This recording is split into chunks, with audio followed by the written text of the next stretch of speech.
জানেন গতকালকে আমাদের এই কুমলুঙ্গে আমাদের রাজ্যের মাননীয় জনপ্রিয় মুখ্যমন্ত্রী ডক্টর মানিক সাহাজি আমাদের কুমলুঙ্গে যে একটা বিরাট জনসভা, এই জনসভাতে এসেছেন।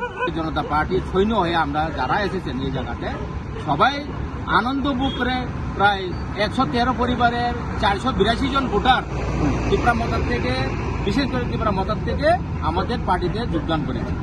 কিন্তু দেখা গেল রাত্রে দেখা গেল যে ত্রিপুরা মতার কিছু দুষ্কৃতকারীরা আমাদের ভারতীয় জনতা পার্টির ফ্ল্যাগ ফেস্টুন থেকে শুরু করে সবকিছু কিন্তু নষ্ট করে দিয়েছে।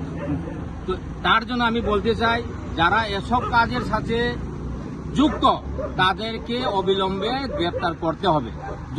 অবিলম্বে গ্রেপ্তার না করে কিন্তু আমাদের আন্দোলন কিন্তু জারি থাকবে। আমরা 48 ঘন্টার কিন্তু আমরা সময় সীমা বেঁধে দিলাম। আর এখন আমার সাথে আমাদের এসপি সাহেবের কথা হয়েছে এবং ওসিবাবুর সাথে কথা হয়েছে, যেভাবে হোক কিন্তু অ্যারেস্ট করতে হবে।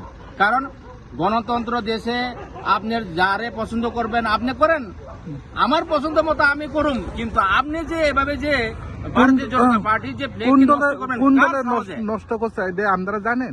হ্যাঁ, কোন দলের নষ্ট করছে? আমাদের ভারতীয় জনতা পার্টি দলে বিজেপির যে পদ্মমার্কা ওই ফ্ল্যাগটাকে নষ্ট করেছে। কে করেছে জানেন? ত্রিপুরা মতার থেকে লোক করেছে নিশ্চয়ই। তো উদাহরণ দেওয়ার কোনো মানেই না। ত্রিপুরা মতার থেকে কিছু দুষ্কৃতিকারীরা রাত্রেবেলা এলাকাতে এসেছেন। থানাতে কোনো মামলা করা হয়েছে? থানাতে মামলা করা হবে, এখন করুন। এই ফ্ল্যাগ যেহেতু তারা নষ্ট করেছে, আমরা আবার আজকে সবাই একসাথে আমরা এসে লাগাইতেছি ফ্ল্যাগটা। আমরা এই ফ্ল্যাগ ফেস্টুন লাগানোর পরে আমরা কিন্তু আবার রাতাপুর পিএসসি গিয়ে আমরা তাদের যারা এই কাজের সাথে যুক্ত তাদের নামে আমরা এফআইআর করব।